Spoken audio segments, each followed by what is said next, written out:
अस्सलाम वालेकुम, मेरे यूट्यूब चैनल में खुश आमदीद। मैं अपनी बेगुनाही का यकीन दिला रहा था, पर किसी ने भी मुझ पर भरोसा नहीं किया और इस तरह पुलिस मुझे जेल में डाल चुकी थी। मुझे जेल में गए हुए 3 दिन हो गए थे। भूख से मेरा हलक खुश्क हो गया था, लेकिन किसी को मेरी फ़िक्र कहाँ थी। मैं खुद को काफ़ी बेबस महसूस कर रहा था। मुझे वो दिन याद आया जब भाभी रोती हुई मेरे कमरे में आई और आके उन्होंने फ़ौरन ही कमरे का दरवाज़ा बंद कर दिया। जब मैं अपनी जगह से तड़प कर उठा और उनसे कहने लगा, भाभी ये आप क्या कर रही हैं? आपने दरवाज़ा क्यों बंद किया है? ये बहुत ही गैर मुनासिब अमल है, प्लीज़ ऐसा मत करें। लेकिन भाभी जल्दी से मेरे पास आकर कहने लगी, प्लीज़ जो मैं कर रही हूँ वो करने दो, ये सब बहुत ज़रूरी है। कुछ देर बाद ही मेरा बड़ा भाई कमरे का दरवाज़ा खटखटाने लगा। मैंने जैसे ही जाकर दरवाज़ा खोला, जब पीछे से भाभी ने अपनी कमीज़ के बाजू फाड़ दिए, ये देखकर मैं हक्का-बक्का हो गया था कि न जाने भाभी अपने साथ ये सब क्यों कर रही हैं। मैं इनको देखता या फिर दरवाज़ा खोलता। मैं बहुत कंफ्यूज हो गया था। मैंने हिम्मत करके दरवाज़ा खोला जब भाई आंखें फाड़े मुझे देख रहे थे। भाभी भाई के पास चली गई और रोते हुए कहने लगी, इस वाहियात इंसान ने मेरे साथ क्या कर दिया है, ये देखिए अजमल। उनकी बात सुनकर मेरे होश उड़ गए। कभी नहीं सोचा था कि वो मुझ पर इतना गंदा इल्ज़ाम लगाएंगी। मैं अपने भाई को यकीन दिलाने लगा, भाई मैं ऐसा काम बिल्कुल नहीं कर सकता। लेकिन अगले ही पल भाई ने मुझे रख कर थप्पड़ मारा और कहने लगे, मैं जानता था कि तुम ऐसे ही निकलोगे। तुम्हारी भाभी मुझे पहले दिन से यही कह रही थी कि तुम्हारा भाई जैसा दिखता है वैसा बिल्कुल भी नहीं है। इसकी मुझ पर गंदी नज़र है, लेकिन मैं अपनी बीवी से यही कहता कि खबरदार हो जाओ, मेरे भाई पर इल्ज़ाम तराशी ना करो। वो हाफ़िज़ कुरान है, वो ऐसी हरकत बिल्कुल नहीं कर सकता। पर मैं गलत था, क्योंकि तुमने तो हद ही पार कर दी है। मैं अपने भाई की बातें सुनकर बहुत परेशान हुआ। मुझे उनकी सोच पर अफ़सोस हुआ। मेरे पास कोई सबूत नहीं था जो दिखा कर मैं अपनी बेगुनाही साबित करता। जब अगले ही पल भाई ने पुलिस को कॉल की और इसी तरह मुझे जेल हो गई। पर मैं जानता था मेरा अल्लाह नाइंसाफ़ी नहीं करेगा। जेल में रहते हुए मुझे 5 दिन हो गए थे, पर मेरे भाई ने मुड़कर भी मुझे ना देखा। मुझे अपने माँ-बाप की बहुत याद आई, जिनका 2 साल पहले ही इंतकाल हुआ था।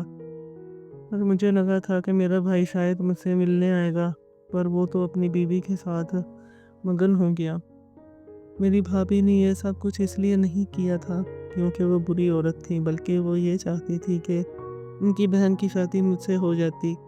उनकी बहन बहुत फैशनेबल थी। मेरे और उसके मिजाज बिल्कुल नहीं मिलते थे। हम दोनों में ज़मीन आसमान का फ़र्क था।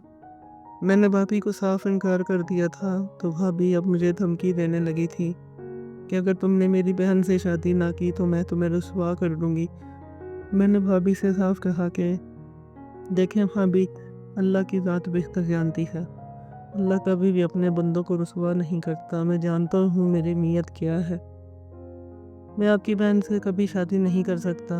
इस बात को अभी 3 दिन ही गुजरे थे जब भाभी मेरे कमरे में आ गई। मैंने कभी नहीं सोचा था कि वो मुझ पर ये इल्ज़ाम लगाएंगी। जेल में रहते हुए मुझे तकरीबन 1 माह हो गया था। मैं हर रोज़ अल्लाह को याद करता, अल्लाह का ज़िक्र करता।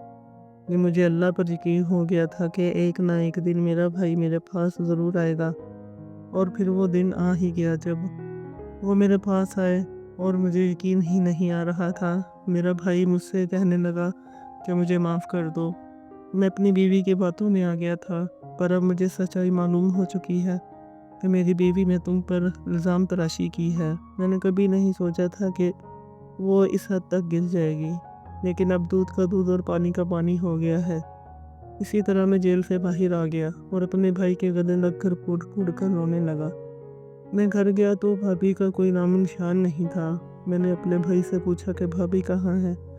जब भाई ने बताया कि मैं इसे मैक्सिकन में के भेज आया हूँ। ऐसी लड़की के साथ सारी ज़िंदगी नहीं गुजार सकता जिसने इतना बड़ा खेल रचा हो और अपनी बहन को इस घर में लाने के लिए उसने तुम्हारे साथ ये सब किया हो। तो वो सब तो मैं सकते में आ गया कि भाई को ये सारी बात कैसे पता चली। मेरे पूछने पर उन्होंने बताया कि उन्होंने اپنی ہی بیوی کے منہ سے یہ سب سن لیا تھا، جو اپنا سارا کھیل اپنی بہن کو کافی فخر سے سنا رہی تھی۔ میں نے اللہ کو شکر ادا کیا، مجھے اللہ پر اور بھی یقین ہو گیا۔ میں جان گیا کہ جب انسان کی نیت صاف ہو تو کوئی بھی اللہ کے بندے کو رسوا نہیں کر سکتا، لیکن میں اپنے بھائی کا گھر برباد نہیں کرنا چاہتا تھا۔ میں نے بھابھی کو معاف کر دیا۔